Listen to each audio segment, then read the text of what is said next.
Hello, Infiniteers! It is Friday, and that means it's time for our next episode of Toy Box Tutorials.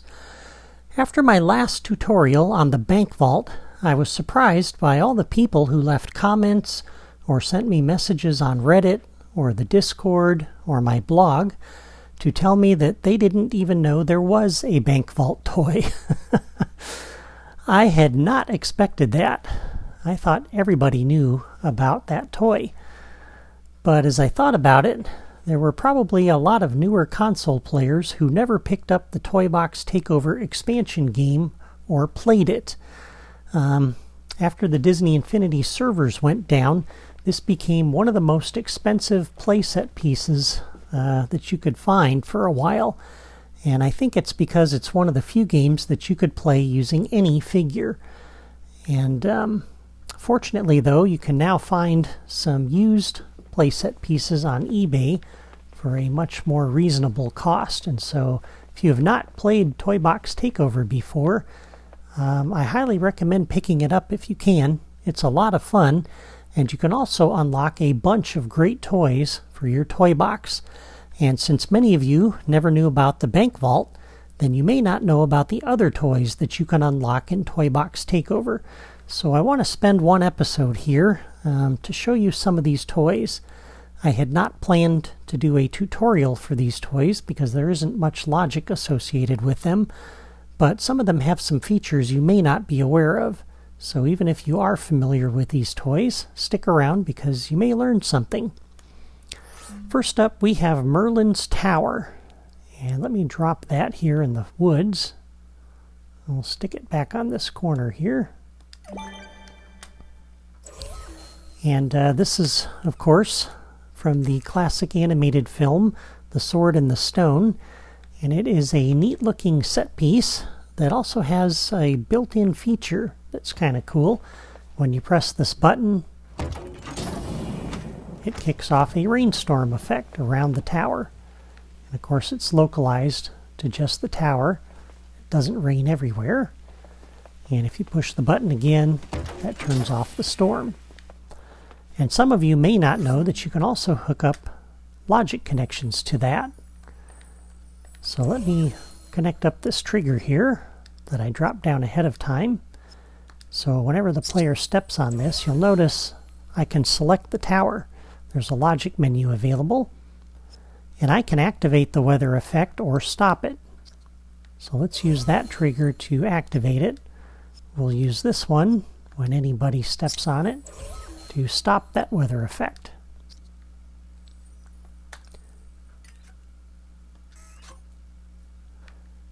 And if I were to come over and push the button, the button still works. You can still start it, but you can also use logic now to stop it. Or you can start it or stop it. So that's pretty cool. And by the way, for those of you who were not aware, Elsa's Ice Palace that you can unlock in Toy Box Takeover works the same way. If you did not know, the button is not as noticeable, but there's a little button here to the left of the stairs. And if you push that, that actually starts a snowstorm. Now because this is so tall, it takes the snow a little while to get down to us. You can kind of see it a little bit there. But let me come out of the... There you go. Let me come out of the thing into the editor, and you can get a better look at it. So you can start it and stop it with the button, and you can also start it and stop it with a logic connection. So if we connect up our trigger here, when snapped on by any, you'll notice you can select her tower and you can play and stop. Now why this is called play and they call it activate over on the tower, I don't know. They weren't much for consistency and naming among the Creativitoys, but there you go. Alright, so that's Merlin's Tower. If you scroll a little more to the right in set pieces, you have the Octopus Bridge. This is another toy you can unlock in Toy Box Takeover. And we'll just drop this down here between these two areas. You'll notice there's no logic menu associated with it. So it is just an obstacle course that you put down and use. And as soon as you step on the bridge, some explosions blow some holes in that. And then you just make your way through the obstacle course. And you'll notice the head follows you as you move, which is kind of creepy. But main thing is just to avoid the obstacles as you're making your way across. So it's kind of an unusual set piece. I'm not exactly sure when you would want to use it, but there you go. Another toy that you get in Toy Box Takeover that you can unlock is the volcano. This is Syndrome's volcano. We'll just drop this right here. And this has a pretty cool feature built in. You'll notice at the top of it, we have a button. And if you push the button, that causes the lava to drain. And you can set this up. Oh, notice, by the way, too, as soon as you enter the volcano, it switches the camera mode.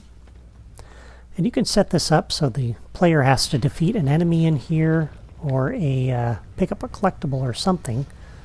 But you have a limited time to do that because after about 5 or 10 seconds, the lava starts filling up again. And it's a race to get out of here before the lava catches you. So it's kind of a neat little game that you can put in your toy box. It's built into this set piece.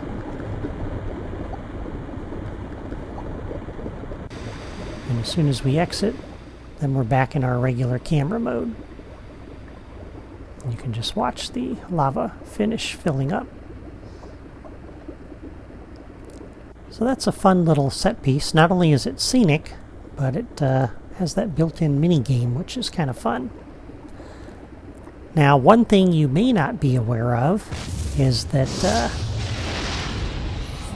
you can also activate that feature with logic.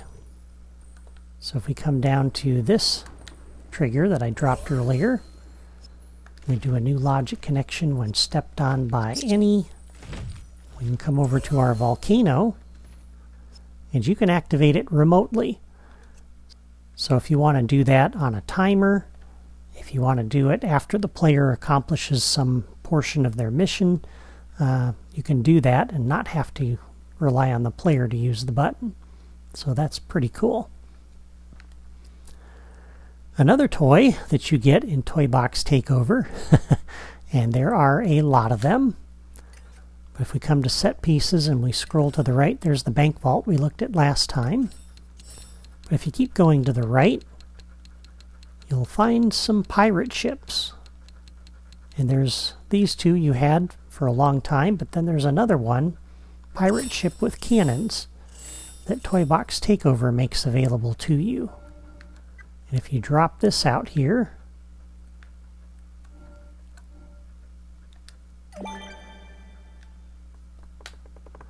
you'll notice this has a logic menu as well. And you can connect this toy to a path and have it run around your toy box and sail the toy box. So that's pretty cool. There's another feature, though, that's built into this. And if you've watched some of my other videos, you've seen me use this. But it's the cannons. And you can use all 4 cannons.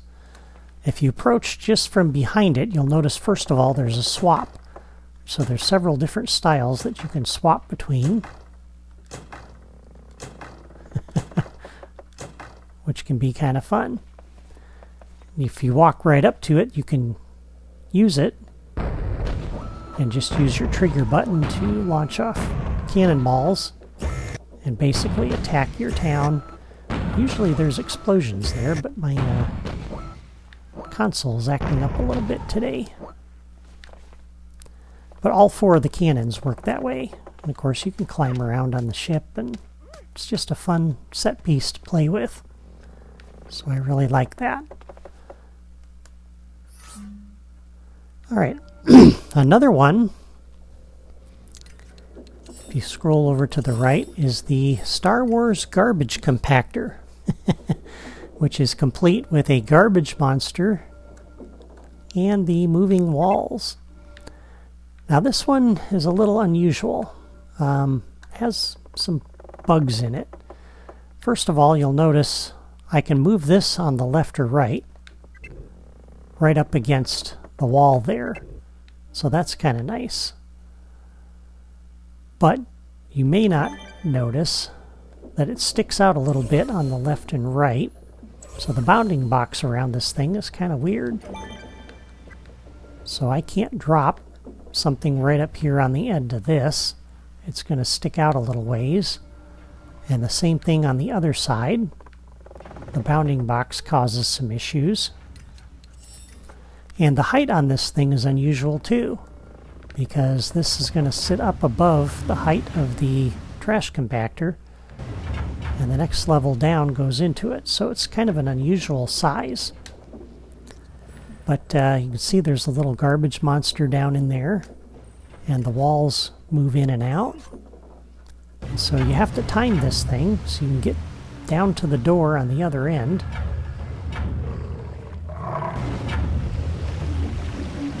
And hopefully get through this hatch before those walls smush you.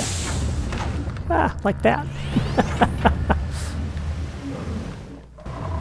And there we go. So it's kind of a little escape room mini game, which can be kind of fun. Alright, the last thing I will show you are the Frontier Fort building set pieces. So if I select this, you'll find these in Building Sets Group 3. And there's a whole bunch of pieces here that you can use to build a Western-style fort. And we also have this Frontier Gate, Fort Gate Bridge. And if I select that, you'll notice there's a logic menu associated with this. And there's some trigger signals that'll broadcast when the toy is opened or closed. So we can hook this up to our sound effect generator here, for example. And I'll play the cash register sound when it's opened. And we'll play a buzzer when it's closed.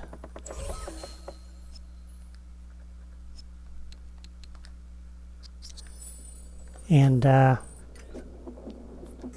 this toy works a lot like the automatic toys, automatic doors that we looked at back in episode 8.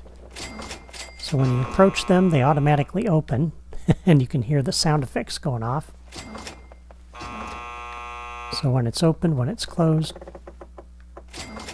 you heard the cash register, you hear the buzzer. But you can also open and close that with a logic connection. So if we use this button here, for example, to open the door, you'll notice there's actually 3 options. There's open, close, and query.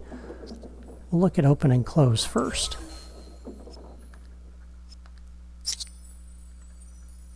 We'll use the second button there to close it. And I'll hook this one up for query. And I'll explain query in a moment. Alright, so if we come over here, first thing you'll notice is, now that I hook up logic to the door, that overrides the automatic behavior. So that works just like those automatic doors we looked at back in episode 8. But we can use the button to open it, and you'll notice it stays open. It doesn't automatically close. We have to push the button to make it close. And of course that triggers the sound effects. Now the query option is used for querying the state of the door. So if you're building logic for your game and you need to know if that door is open or closed, you can push this button. And this will cause that gate to broadcast the opened and closed trigger signals without actually opening and closing the door. So right now it's closed. So if we query it, the sound effect tells us that it's open, or that it's closed rather. But if we open that, and then we query it, we get the cash register sound. So this can be useful if you need to know whether that door is opened or closed. And there are some other toys that you can unlock in the Toy Box Takeover expansion game. We already looked at the logic gate, or the locked gates and keys back in episode 31, and the Hero Destroyer door in episode 115, and the bank vault last time in episode 116. And in the coming weeks, we'll look at some more toys that you can unlock in Toy Box Takeover, as well as some other cool things that you can unlock in other playsets that nobody has ever made a tutorial for. But that's it for me today. Before you go, please hit the like button if you found this video helpful, and leave a comment to let me know. I'd love to hear from you. Also, be sure to subscribe to my channel if you haven't done that already, so you don't miss my future tutorials.